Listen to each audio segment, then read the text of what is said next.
इस पाकिस्तानी एक्ट्रेस के ऊपर मरता है शाहरुख खान। भारत और पाकिस्तानी लड़कियों में कौन ज्यादा खूबसूरत है? राजा मौली ने बॉलीवुड के बारे में ऐसी चीज बोल दी जिसे सुनकर करण जौहर की फटके हाथ में आ गई। पाकिस्तानी आर्मी ने अब ऐसा क्या कर दिया कि मोदी जी भी अपनी हंसी नहीं रोक पाए। इस्लाम में एक ऐसी चीज जो करते हैं सभी, मगर उससे आपका नरक जाना निश्चित हो जाता है। तो आखिर क्या है वो चीज? कैसे राजा मौली ने कर दी बॉलीवुड की बेइज्जती? दरअसल RRR ने नाटू नाटू गाने के लिए हाल ही में अमेरिका के अंदर गोल्डन ग्लोब अवार्ड जीता। अवार्ड जीतने के बाद राजा मौली ने कहा कि मैं उन लोगों में से नहीं जो अपनी फिल्म में किसी भी गाने को ऑडियंस पर थोप दूं, बल्कि हमारी फिल्म में गाने मूवी से जुड़े होते हैं। और मैं ये इसलिए कह रहा हूँ क्योंकि मैं दक्षिण भारत से आता हूँ और मेरी फिल्म भी वहीं की है। तब इसी के साथ राजा मौली ने खुलेआम में ये कह डाला कि RRR कोई बॉलीवुड की फिल्म नहीं बल्कि एक साउथ इंडियन फिल्म्स का एक जैम है। ये बात सुनकर करण जौहर को काफी गुस्सा आया, मगर जब भी कोई बॉलीवुड फिल्म ग्लोबल अवार्ड जीतती है तब उस दौरान सिर्फ बॉलीवुड का नाम ही होता था। अब चाहे वो मूवी बॉलीवुड से हो या न हो, मगर क्रेडिट बॉलीवुड को ही मिलता है। मगर राजा मौली की फिल्म की एक्ट्रेस तमन्ना, जो कि भारतीय हैं और जिसकी खूबसूरती को पाकिस्तान के एक्ट्रेस भी नहीं टक्कर दे सकती, लेकिन पाकिस्तान और भारत की इन एक्ट्रेसेस में से आपके मुताबिक कौन ज्यादा खूबसूरत है? फिलहाल भारत की सबसे मशहूर एक्ट्रेसेस की बात की जाए तो उनमें दीपिका पादुकोण, रश्मिका मंदाना और समांथा का नाम जरूर आता है। दीपिका पर मूवी के लिए 15 करोड़ चार्ज करती है, जबकि रश्मिका की पर मूवी कॉस्ट 5 करोड़ है। समांथा एक मूवी के लिए 3 से 8 करोड़ रुपए लेती है। पाकिस्तान की मशहूर अदाकारा माहिरा खान, सबा कमर और आयजा खान है और ये तीनों ही सुंदरता के मामले में भारत की इन टॉप एक्ट्रेसेस को कांटे की टक्कर देती है, लेकिन इनकी पर मूवी कॉस्ट करोड़ों नहीं बल्कि लाखों में है, जिस वजह से कमाई के मामले में भारत की एक्ट्रेसेस पाकिस्तान से बहुत आगे है और फॉलोअर्स के मामले में भी भारत की एक्ट्रेसेस ने ही बाजी मारी है। मगर ये पाकिस्तानी एक्ट्रेस सभी इस्लाम धर्म से आते हैं, जिसमें ये चीजें करना पूरी तरह से हराम है और जो भी मुसलमान इन्हें करता है वो पक्का नरक में जाता है। इस्लाम में नाचने गाने की अनुमति नहीं है, जिसका उल्लेख इस धर्म की किताबों में भी किया गया है और इसी वजह से मुसलमानों के लिए नाचना गाना हराम माना जाता है। इसके अलावा इस्लाम में सिंगर या म्यूजिशियंस होना हराम होता है। साथ ही भ्रष्ट नेता,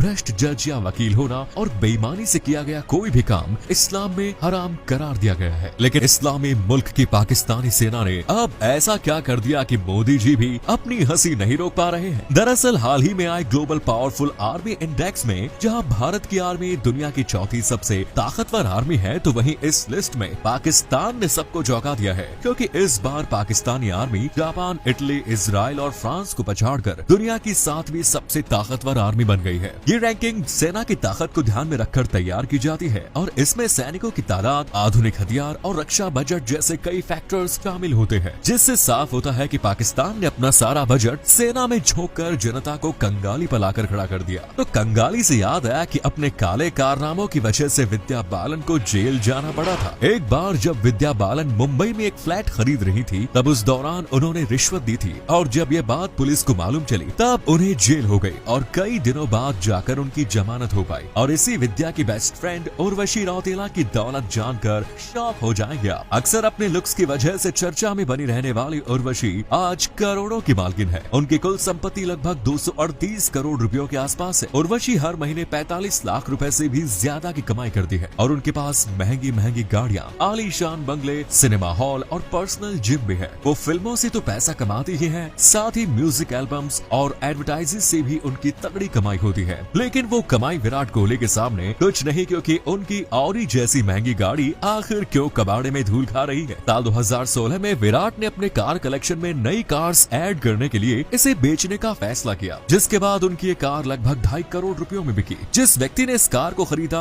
उस पर पुलिस को काफी शक हुआ और इसी कारण से पुलिस ने ऑडी की खरीद की सारी डिटेल्स खंगाल मारी, जिसमें पता लगा कि ये कार सागर ठक्कर नाम के एक ऐसे भगोड़े व्यक्ति ने खरीदी है जो पिछले लंबे समय से 500 करोड़ के कॉल सेंटर स्कैम करके पुलिस से छुपा हुआ था। जब उसने इस कार को खरीदा तब पुलिस ने उसे दबोच लिया और विराट के इस कार समेत उसकी सारी संपत्ति जब्त कर ली गई, जिसके बाद से ही ये कार महाराष्ट्र के एक पुलिस स्टेशन में रखी धूल खा रही है। ये ऑडी खरीदने वाले सिर्फ विराट अकेले शख्स हो या न हो, मगर रामायण में रावण ही इकलौता ऐसा शख्स था जिसके पास उड़ने वाला विमान था। पुष्पक नामक इस विमान से रावण धरती पर तो एक जगह से दूसरी जगह जाता ही था, मगर हाल ही में मिले सबूतों से पता चला है कि ये विमान रावण को अंतरिक्ष में भी ले जाया करता था। रिसर्चर्स के एक हाथ एक ऐसा नक्शा लगा है जिससे अंतरिक्ष में जाने वाले सारे रास्ते खुल सकते हैं और अगर हमने इस कोड को डिकोड कर दिया तो हम भी आराम से कम समय में अंतरिक्ष में जा सकते हैं। लेकिन लेकिन अंतरिक्ष में स्पेस रॉकेट्स को भेजने के लिए उनमें एशियन पेंट्स का इस्तेमाल जरूर होता है। मगर ये एशियन पेंट्स एक पेंट कंपनी नहीं बल्कि कंप्यूटर कंपनी है। जी हाँ, सही सुना आपने, क्योंकि इनको सक्सेस दिलाने में इंसानों से ज्यादा सुपर कंप्यूटर्स का हाथ है, जो कि ये प्रेडिक्ट करते हैं कि कहां पर कौन से रंग का ऑर्डर आने वाला है। जब इस कंपनी की शुरुआत हुई थी तब उसी दौरान इसने सुपर कंप्यूटर्स का सेट भी खरीद लिया, क्योंकि उस समय इतने ज्यादा ऑर्डर्स आ रहे थे कि कंपनी उन्हें संभाल नहीं पा रही थी। साथ ही कंपनी के लिए ये समझ पाना भी बेहद मुश्किल हो रहा था कि आखिर कस्टमर्स कौन से रंग का ऑर्डर देने वाला है, जिसको देखते हुए कंपनी ने एक AI बेस्ड सुपर कंप्यूटर को इस्तेमाल में लिया और उसके प्रेडिक्शन के आधार पर पहले से ही ऑर्डर तैयार करके रख लिए गए। जिससे हुआ ये कि एशियन पेंट्स अपने स्टॉक को बरकरार रखते हुए